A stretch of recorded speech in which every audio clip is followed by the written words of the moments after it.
Good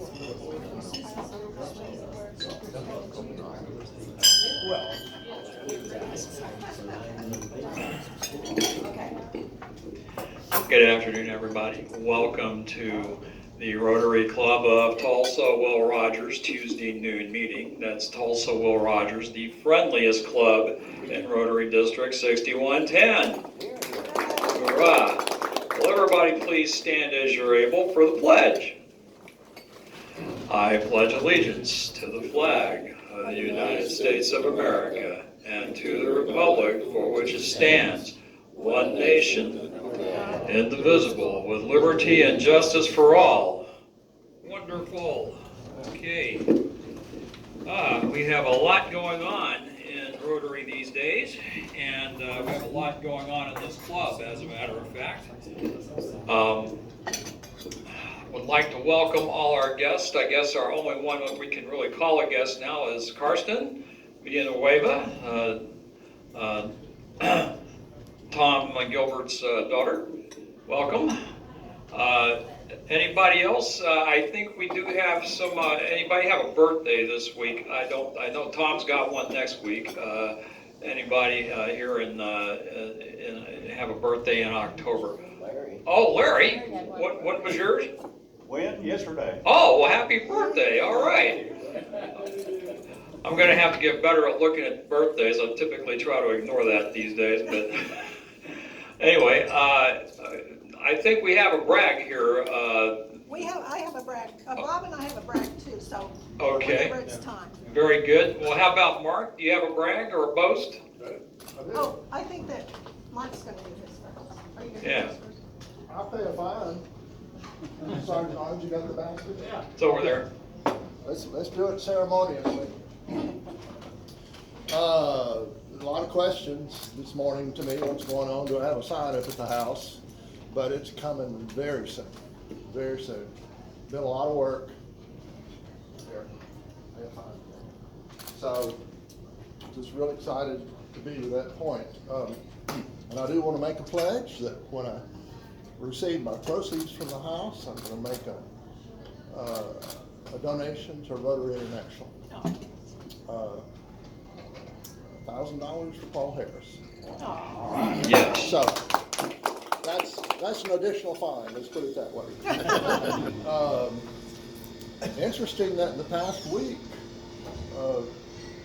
a member came up on Facebook working with VJ at MSNI, and Patricia Johnson was also in that picture. I don't know if you remember or not. Of course, prior to that, she was at the Change of Horses when I was coming in as president.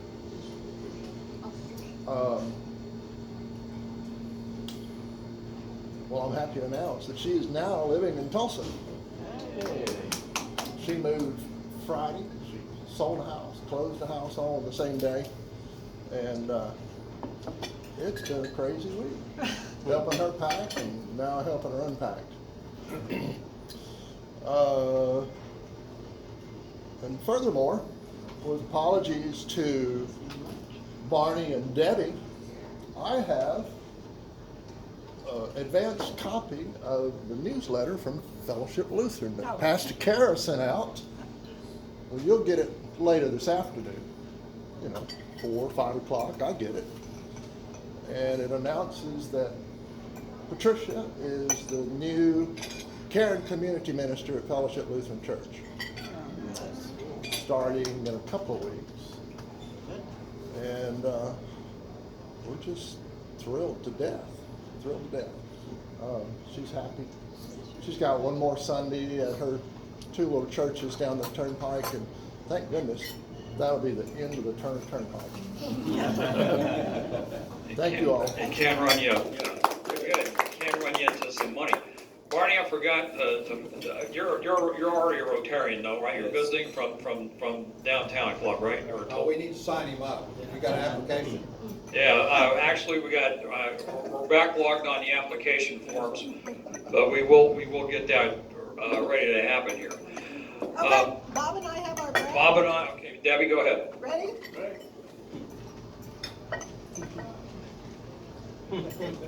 Is this KU? No. Rock Chalk.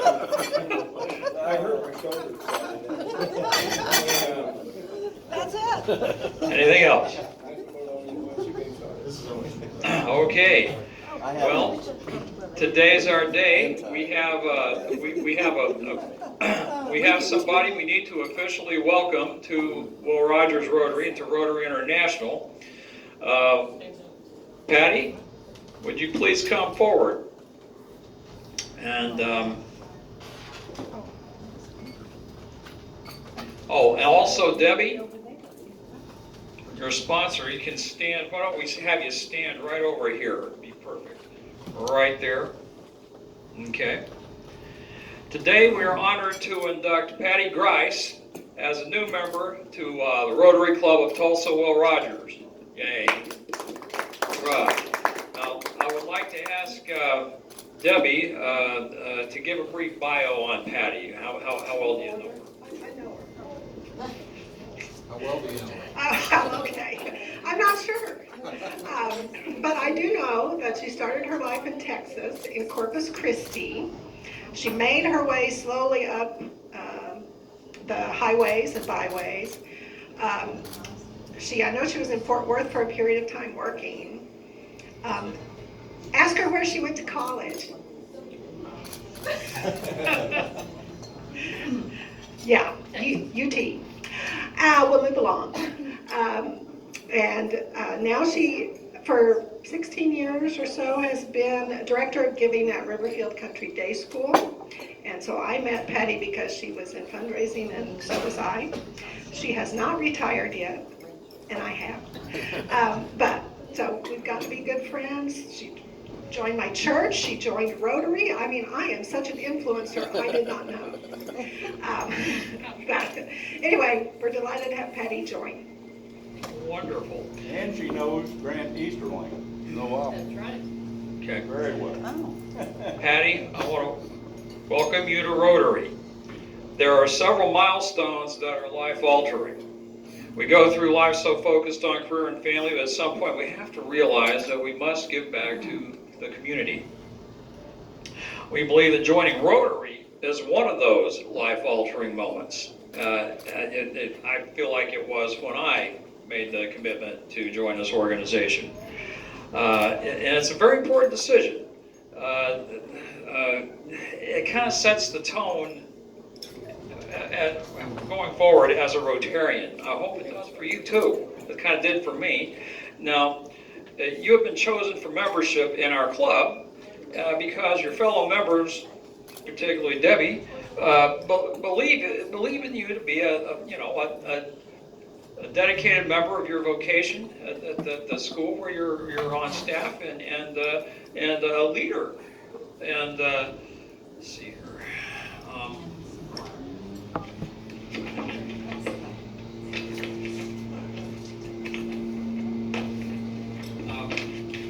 We look for you to be a liaison between us and the other members of that organization to which you belong.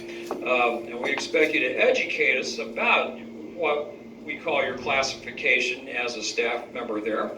And on the other hand, it becomes your duty also to carry the Rotary ideals and principles back to your organization. Okay? That's your friends and your associates there and all those members. And while membership in Rotary is an honor and a privilege, it involves corresponding obligations. An important requirement of membership is weekly attendance, of course, or as many as you can possibly make. I know it's not always easy, but busy people, only busy people are really eligible for membership in our club because we do a lot of things. One of the great privileges of Rotary is the fellowship and the mutual confidence in which it inspires.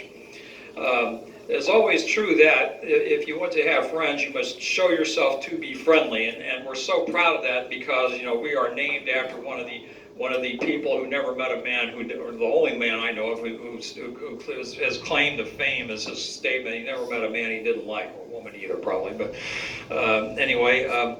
As the old adage goes, no one is interested in what you have to say until you show that you're interested in what they say.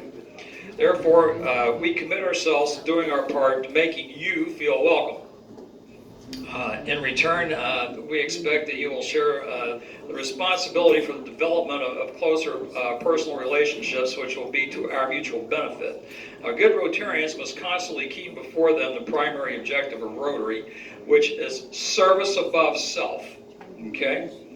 Service above self, and we must live by the four-way test, as we see it of the four-way test here. Is it the truth? Is it fair to all concerned? Will it build goodwill and better friendships, and will be beneficial to all concerned? Live by those rules, and you will never go wrong. The community will know and judge Rotary through your example and character and service, and we accept you as a member because we believe the principles and the objectives of Rotary will be safe in your keeping. We know that we will receive much from you and help in terms of service, which will enable us to be better Rotarians and most heartily offer you the right hand of Rotary Fellowship. On behalf of the Rotary Club of Tulsa Will Rogers and Rotary International, I feel I may welcome you to our Rotary Wheel, which faces inward for friendship and outward for service to our community and world. That's the Rotary Wheel that we see here on the banner. Okay? So, with the presentation of this Rotary pin, I declare you a member of the Rotary Club of Tulsa Will Rogers. And I'll have Debbie, your sponsor, pin this pin on you. If you'll notice, it's got the Rotary flag and the U.S., the American National Ensign, and below it is a sign that reads, "Service Above Self." Let's have a Kodak moment for our new member here. There we go. Very good. Now, welcome to the club. Thank you very much. And with that, I want us to all to remember what's on Patty's pin, and the whole gist of Rotary is it's going to be kind of what our speaker is going to talk to us about: service above self. You know, when I first saw MSNI, I really didn't know what to think until, you know, I realized these people are doing things right up my alley, and it's really not these people, it's one guy. His name's VJ. He's our speaker today. But all those supplies, all that surplus stuff that we go out there and we pack makes a difference somewhere to somebody. I firmly believe that. And I'll tell you, this whole thing started when 1996, was it? We had one Rotarian, somebody who needed to get some supplies shipped from point A in the continental United States to a place in the Philippines, and it started with one shipment, and then all of a sudden we get something founded here. I guess we're gonna find out exactly what the specifics of that are. But Medical Supplies Network Incorporated is something unique to District 6110. And it serves local places, it serves national places, and it serves many overseas places. So with no further ado, I'm going to turn the mic over to Mr. VJ Lively, Operations Director of Medical Supplies Network, it's incorporated, not international. All right? Yes. Here you go. Thank you. How many of you have actually seen my presentation before? Most of you have. We have a couple of new people, so I'm going to kind of go over some of the history of it very quickly. And I've been so busy, I have not had a chance to update my presentation, so you're going to get the one from like August. It's been a while. There's been so many things going on. It just takes some time for me to update my presentations. But I'm going to go over the history of it real quickly. Back in 1991, Mount Pinatubo in the Philippines erupted, and when it erupted, it was up, if you're not familiar with where Mount Pinatubo was, it's up by Clark. If you go to Manila, go north a little bit, it's one of the big volcanoes that's up in there. This is really close to the, where it did. What you're seeing right here is just, this is ash all over the place. And when Jack Maxwell was over there, he's the gentleman on the left, he was over recruiting PTs for his organization here in Tulsa. He was approached and by the Filipinos there in Clark City and says, can you help us resupply some of our medical facilities? When the mountain erupted, it literally devastated everything because the ash was everywhere. The gentleman he's standing next to is Frank Devlin. He was an international president back in 2000. He actually owned the largest optical company in Mexico, and he is actually a medical supplies ambassador. Medical supplies was formed over 21 years ago with the knowledge that many clubs wanted to do some form of international service, although because of the finances or club size made it difficult for an ongoing project. We all know how difficult it is just to raise funds for a few things. To do something of this magnitude for one club is a little bit of a challenge. We presented this project initially to the Rotarians of the district and asked them to participate in the project with a proposal that if we joined efforts, we could do something substantial and have a much larger impact. In 1997, there was a resolution adopting it as a district project. As an organization representing the Rotarians of District 6110, today we ship more humanitarian aid in the form of medical supplies and equipment than any other Rotary district in the world. Our first shipment, we shipped 4 containers to the Philippines. It took us 2 years to figure out what we were doing. Figure out how we could get it through customs, get it past Homeland Security, get it into there, what it's gonna cost to ship these things. And be aware that Medical Supplies Network initially started off in the Rotary Club of Tulsa, the big club downtown. Jack Maxwell was a member of that club, and this was kind of a club project. But in 97, we presented it to the district, and the district says, we'd like to have this as one of our projects so all the clubs can participate in it. We were bringing in items from all 4 states and other states. And it took us, like I said, 2 years to accumulate enough stuff and figure out what we were doing when we were shipping this. These are the 4 containers. This is actually in the Philippines when we were unloading it. This was just a touch of some of the stuff that we were sending over there. We initially started off by getting our warehouse space donated to us. They would donate, somebody would have a big warehouse and say, oh yeah, you can use our warehouse, because it was not rentable. The electric wasn't working, the plumbing wasn't working, it was just not a real good place. They said, oh yeah, you can use our spot to do this. So we moved in. Once we got it cleaned up and working, oh, you need to move, it's now rentable. So that's kind of the way that goes. We find ourselves moving supplies from warehouse to warehouse in Tulsa, so we recognize that we needed to have a permanent home and location. In 1996, we bought a 12,000 square foot warehouse located 1123 South Erie. We paid $186,000 for that, and that note was guaranteed by Jack Maxwell. He stepped forward and says, I will sign on the dotted line. If something goes wrong, I'll pay for it. We had that paid off in 2 years with a matching grant of $73,000.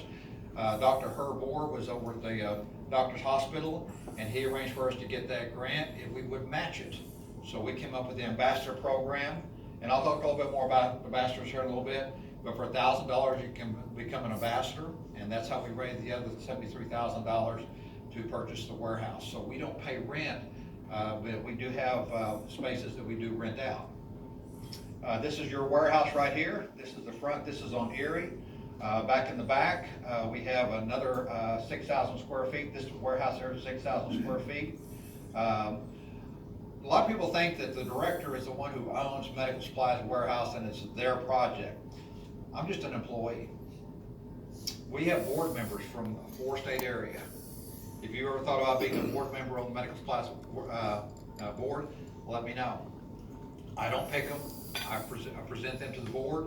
The board takes care of governing themselves, and they bring the board members in and work with them that way. This is the truck and one of the trailers that I use to go around to a lot of the places. We also use other private vehicles to pick up items and take them back to the warehouse. This is Ray Tucker. He's in the red. He's in the Sand Springs Club.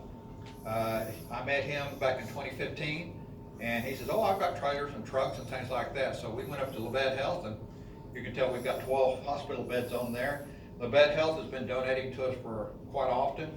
Our oldest donor is out of Idabel, Oklahoma, which is not even in our district.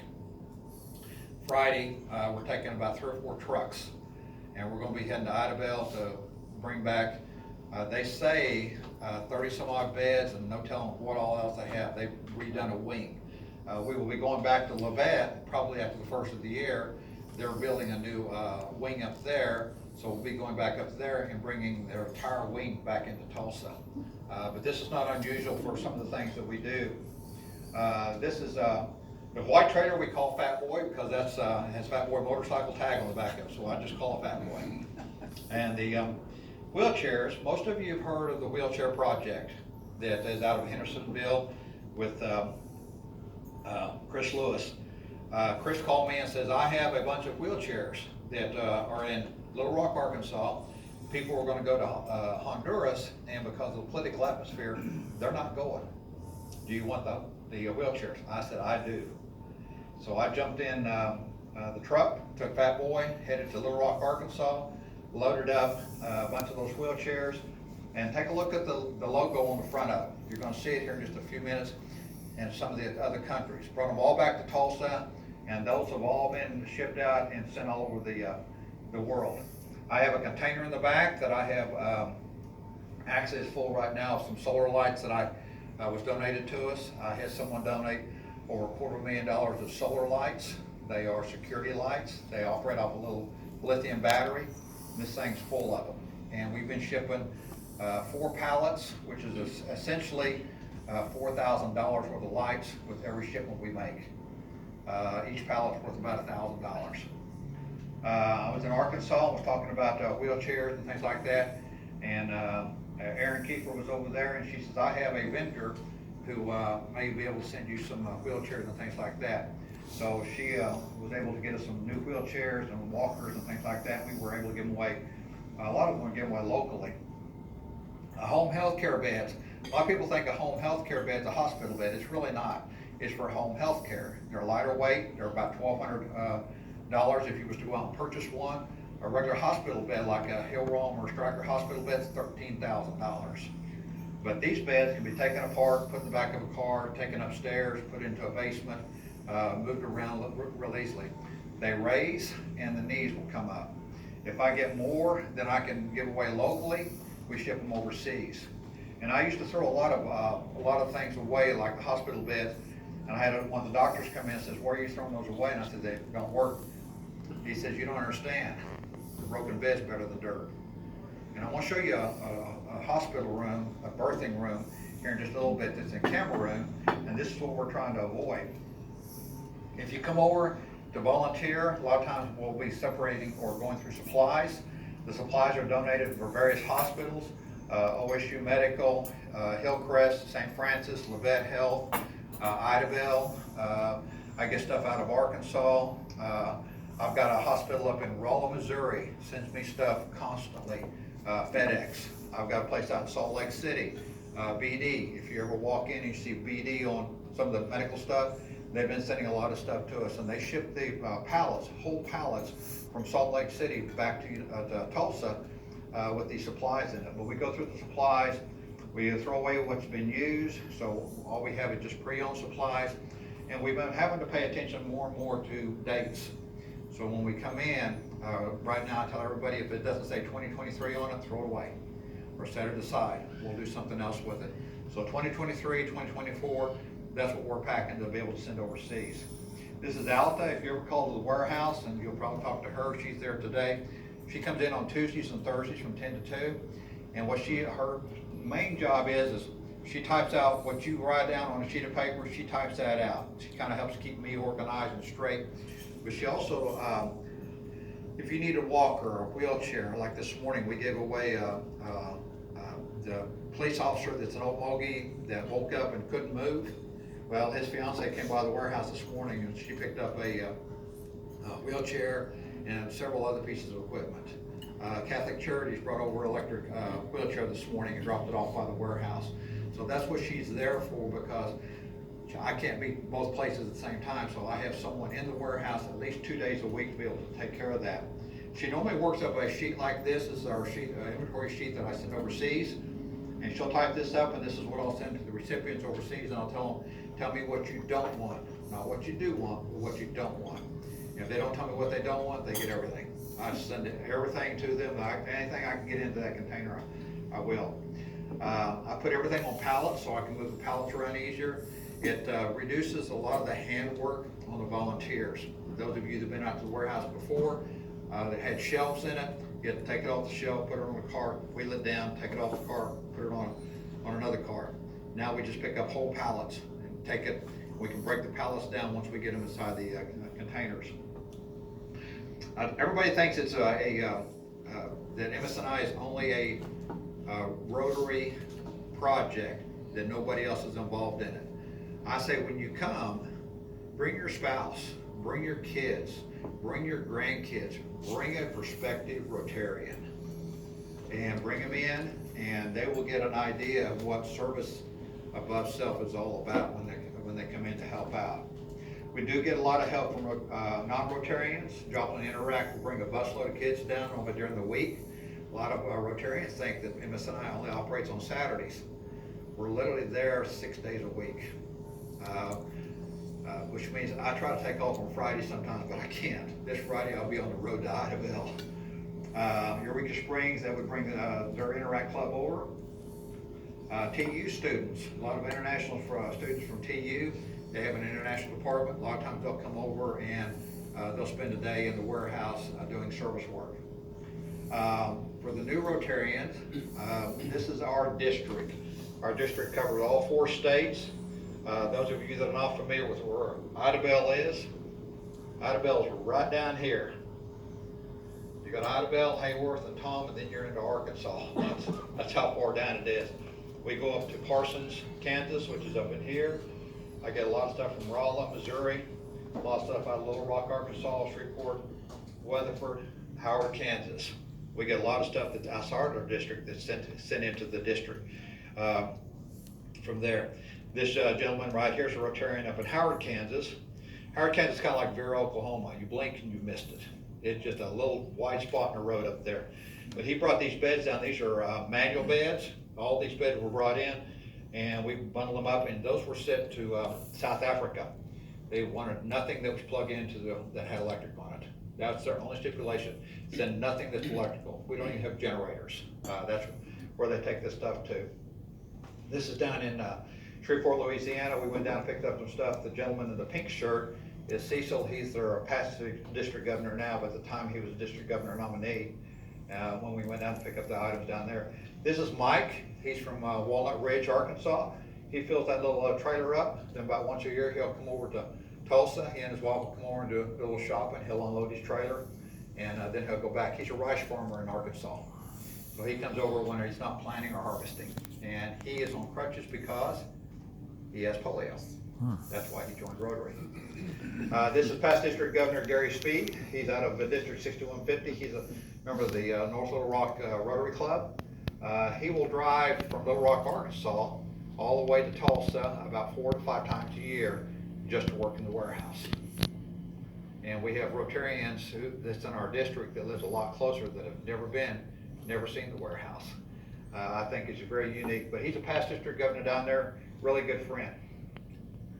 This is what we do with a lot of hospital beds. We stack supplies on top of it, on top of the beds, and when we put mattresses on top, and that's the way we roll them into the containers. Here's supplies just sitting on pallets being ready to load into the containers. Normally I would work on containers like in the upper left-hand corner when we're loading them up. The Chiquita and Dole containers, we normally send those to Central America where a lot of bananas and the other fruit that we get come from. They're a little bit less expensive than a regular container. We've actually had Walmart come in and we've loaded a 53-foot truck. They'll take those things and we will sometimes send those to places where they will be offloaded and then reloaded and introduced, say, into like Venezuela. They'll go out, be put on a ship, they'll be sent overseas on the ship, then they'll be offloaded. Some of the shipments, Venezuela, we don't hear much about Venezuela in the news anymore. They still have the same problems they did 5 years ago. As long as Maduro's in power, they're going to continue to have problems. But all the people you see in that photograph, I'm the only one that's a Rotarian. These are non-Rotarians. They are from Guatemala, Nicaragua, Venezuela, and Colombia. And they all came in to help load this 53-foot truck. And we sent that truck to Miami, Florida. They offloaded it, and then they started introducing it into Venezuela. This is some of that stuff in Venezuela. This little boy's, that little standard that he's in came from Little Lighthouse here in Tulsa. That's where it ended up in Venezuela. This young man right here was shot in the back because somebody wanted his shoes. He's now paralyzed from the waist down. But that's a bed that came from Medical Supplies Warehouse. These ladies are in Venezuela, and what they do is they give things away in Venezuela, kind of like what we do here in Tulsa. So people come in, they have paperwork that they fill out, and they give these items to the various people that are in that area. They are part of an organization called Soy Venezuela. Here's a little boy with his daddy. These are some kids that are in Venezuela. And I know this may be shocking, but a lot of people, if it's out of sight, it's out of mind. People forget that the Ukrainian kids, the Syrian kids, the Myanmar kids, the kids in Venezuela, some of these kids are having to eat out of the back of garbage trucks. I'm gonna show you a photograph of a young lady here in a minute. This is Paula. She was found in a ditch. She'd been beaten, sexually abused, and just left to die. Some of the Venezuelans were in the warehouse. They found some of that dried baby food because we don't ship food. They said, can we have this baby food? I said, it's expired, I'm gonna throw it away. They said, we don't care, we want it. It was the powdered baby food. They shipped it back to Venezuela, shipped it back to the caretakers that had Paula. That's what our expired baby food did once it got to Venezuela. Same young lady. This lady right here got a wheelchair that we sent down to her. You notice the banner that I sent down for our district, working with the Soy Venezuela group there in Venezuela. To the next one. There's one of those wheelchairs from Little Rock, Arkansas to Venezuela. There's Gary with a lot of the Venezuelans. He speaks Spanish, so he had a blast that day when all these people were in. The lady in the white is Lorena Garcia. She was an attorney in Venezuela, and she filed for political asylum here in the States. If she goes back, they will arrest her and then assassinate her because she was a strong political advocate there in Venezuela. These are some of the doctors in Venezuela saying thank you. Philippines, they have a bus, hospital on wheels. We have sent some items over for them. You know that we have the MSNI on their banner. This doctor goes around, Dr. Sanchez, he does the cleft palate surgery on a lot of the young people over there. Here he is with the Rotarians there in the Philippines. And a lot of these Filipinos are out of Manila, in Quezon City area. This is the back of their bus. This is a note that I got back from them. They said, we'll send more photos as we use the equipment and supply. Some of them cannot be used in the hospital on wheels like the great big beds. We will donate them to the labor hospital where 3 women occupy a bed crossways. They'll put between 3 and 5 women in one of these beds. Think about that. Here they are unloading this is an exam table. This exam table is about 250 pounds. I use a heister to pick them up, put them inside there. There they are unloading the bed. This is the dialysis machine. The gentleman in the blue throwing the shock up. That's my friend Stanley Tokikawa. He's now transitioned on, but he has shipped more containers than any other sponsor we have. He was the Alamona Club, District 5000 in Honolulu, Hawaii. His foundation has not chose to continue his work, but he was sending containers right and left. He's probably shipped over 50 containers. There's that dialysis machine working. I went over to the Philippines in 2019. This is one of the containers we sent over there. Most of the people there are from the Philippines. Some of them are from Hawaii, who are Filipinos in Hawaii. They went over for this mission trip. They had a forklift to be able to unload it. The 2 ladies right there are cousins with the gentleman in purple. He asked me, he said, can you help me get a bed? I says, well, I've already given everything to the mayor, so let's see what we can do. He said his 86-year-old grandmother had never slept in a bed, ever. And so we got him a bed. He put this bed on there with a mattress on his motorcycle, and down the road he goes. Big old bed as he goes down through town. Then I had to go meet Grandma. Sure enough, their furniture was plastic milk cartons. That's what they sat on. Everything was dirt. Their floor was dirt. They didn't have glass in the windows. They just had a curtain hanging over the windows. But grandma got to sleep in a bed for the first time in her life. Here they are moving a dental chair. There's another one of those wheelchairs from Little Rock, Arkansas. There's the mayor after we'd given one of the chairs away. These are all the dental students that came up from Manila to help out. This is the medical staff that came in from Manila, Quezon City, and some of the other places to do some of the medical work. There's some more of the dental people. They had a big fair. It's kind of like a medical or mission fair that they were doing. They did BP checks, glucose tests. They gave massages, and they also gave away a lot of pharmaceuticals. A lot of these were just vitamins that they were giving away. What causes this cleft palate is the lack of folic acid in the mother's diet. And I told them, I says, start increasing the folic acid in the mother's diet and it'll eliminate this cleft palate problem. Here they are doing a dental extraction.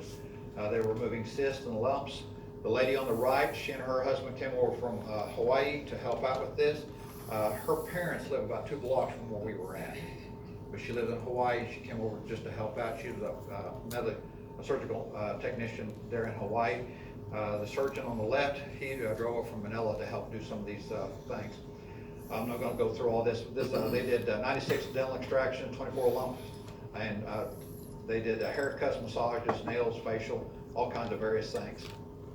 We'll talk a little bit about Africa. A lot of people, when they hear me talk about Africa, they don't know where these countries are. This is Togo, this little tiny sliver right here.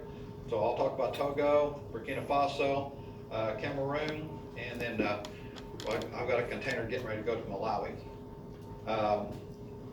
This is Dr. Komi Fali. He has shipped 10 containers to Africa. Here he is with his wife, getting ready to ship a container. Here we are at St. Francis loading up shelving before we take it back to the warehouse. Here we are loading a container to go to Togo. And this is his first container in 2018. Sealing it up, getting ready to ship it off. Here he is in Africa talking to some of the people about what they're going to be doing. And here he is with his second container. And this is 11:30 at night. Just he and I have been loading this container all day long. I couldn't get anybody else to come help me. Here they are in Togo, going through it with the customs officers. And that's things that came out of Medical Supplies Warehouse. This is Dr. Preston Phillips. Everybody's heard about Dr. Preston Phillips right here from St. Francis. That was murdered here just recently in June. He was going to be going to Togo a week. He was murdered on the 2nd. He was leaving on June 9th for Togo. And because he could not make that trip, Comey and I talked, and I said, Comey, I said, you need to go ahead and make the trip, with or without him. You need to go ahead and make that trip. But he was one of the doctors that would go over and do surgical procedures over there. This is everything you see right there came out of the warehouse, Medical Supplies Warehouse. These are school desks. We shipped a container full of school desks over there. These are Sharps containers. I arranged for Sharps containers to be shipped from England straight to Togo. So they sent an entire container paid for from England. It never came to the United States, went straight to Africa. That's what the Sharps containers look like. They donated them to the government because the government over there could disperse them a lot easier than they could. I'll just kind of flip through these because I'm starting to run out of time. I had a doctor that I met in Canada. He wanted to ship a container to Burkina Faso. So we sent it to the capital of Burkina Faso, and that's where it is. With the capital, we sent it to Ivory Coast and went it up through there. This is another one of those French-speaking countries. This is the district governor that came out. That's the warehouse before we made the shipment.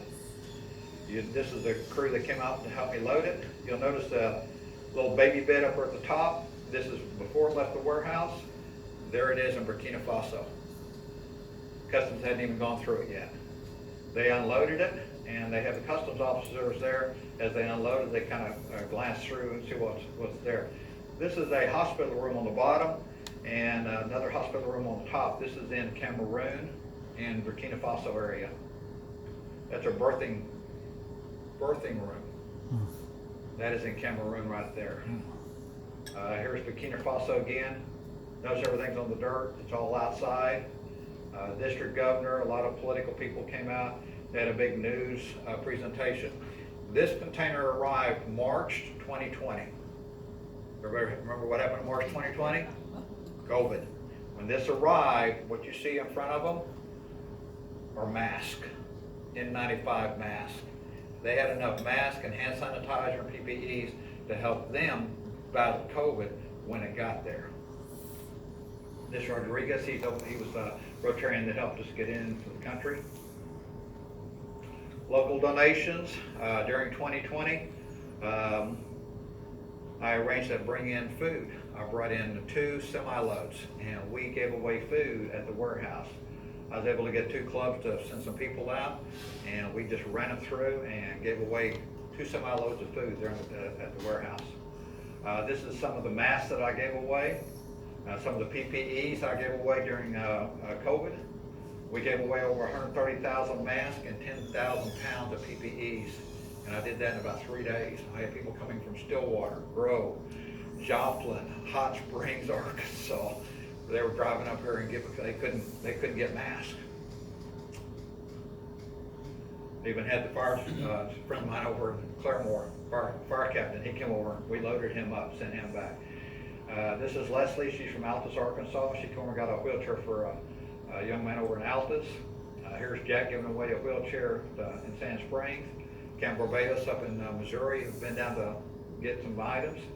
Hurricane Harvey hit, and they came up and we loaded up over 3,000 pounds and sent it down to help out with Harvey. This is the second warehouse. This door right here, if you show up, this is where you're going to be going, to that door right there. I moved the volunteers over there. It's a lot cleaner. It's a little bit more open, and it does have air conditioning for the summertime. This is what it looks like on the inside. New tables and things like that. I'm not going to talk about the shipments. Well, I'll just talk real quickly about this. We don't put a value except for $10 a pound on all the equipment that we send. This right here was for 18 and 19. As you can tell, we shipped 142,000 pounds. That equates out to $1.4 million. Realistically, that's closer to more. It's closer to $14 million. Just move the decimal point over a little bit. But at $10 a pound, that's what we do. Ambassadorships, for $1,000 you can become an ambassador. This is how we keep the doors open. And we do need donations to keep the doors open. I keep seeing the money going out, no money coming in. So we're going to have to either have a fundraiser or do something to bring some funds in. I put all the ambassadors on the website, and we have a plaques in the front lobby where the ambassadors are listed. Very unique pin for the ambassadors who make that donation. And I invite you to go to the website, take a look at the website. One of the things, we have videos on there, so you can kind of see some of the videos and some of the stories. And what can you do to help? Real quickly, I'm just going to say some other things about some things we've done locally. I got a call out of Springdale, Arkansas, and one of the Rotarians over there said, we've got a bunch of Marshall Islanders, Marshallese here in northwestern Arkansas. They're wanting to ship some PPEs back to the Marshall Islands. Marshall Islands has gotten hit really badly by COVID. It just got there. And they said people are dying right and left. So they brought stuff in from Kansas City, Ponca City, Oklahoma, Springdale, Fayetteville, and Fort Smith. They brought in over 40 pallets to the warehouse. I still have some because we couldn't get them all on there. The Marshallese drove over here and unloaded their U-Haul trucks a box at a time. We palletized everything. They called for a container. When the container showed up, 3 of the Marshallese came over. We loaded that container. I was the only Rotarian there. And we loaded that container, sent that container back to the Marshall Islands. Right after that left, I had Stan come down and help me. And he and I went over to this place 7 or 8 times, and we were loading beds up. They gave us 30 beds, and we drove the beds back to the warehouse. Those beds were sitting in the warehouse, and while I was in Houston for international, we had another Rotarian make 3 trips down to Duncan, Oklahoma, and they brought back gurneys. So I've got gurneys and beds from 2 different places. Monday, we're making a shipment to Malawi. So that's being paid for by the Presbyterian Church in this area. And they have sponsored that container. They're gonna pay for that container. And we've already made arrangements for that container to make it into Malawi. So that's kind of what's been happening. Like I said, most people think that this medical supplies is just on Saturday. It's literally every day. Stan will attest to that. But I've had him come over and we jump in the truck and off we go and we pick up stuff and take it back to the warehouse. If you are not doing anything during the week and you want to help out, let me know. Because as one person, it's really difficult for me to be in 2 places at once. And if I have other people who can help bring things to the warehouse, go get things, help us raise funds, help us raise money. If you shop on Amazon, you can now go to Amazon Smiles. You can go to our website, click on Amazon Smiles, go to DACDB. If you're not using DACDB, I encourage you to use DACDB. Click on DACDB, there'll be an Amazon Smiles on there. Click on that, select Amazon Smiles as your charity. Anything you buy off Amazon, price is not going to go up. We just get a percentage, and that comes from Amazon, not you. But it's triggered by your purchase at Amazon. So, any questions, comments? I'm out of time. Okay. I could stand here to tell you stories all day long.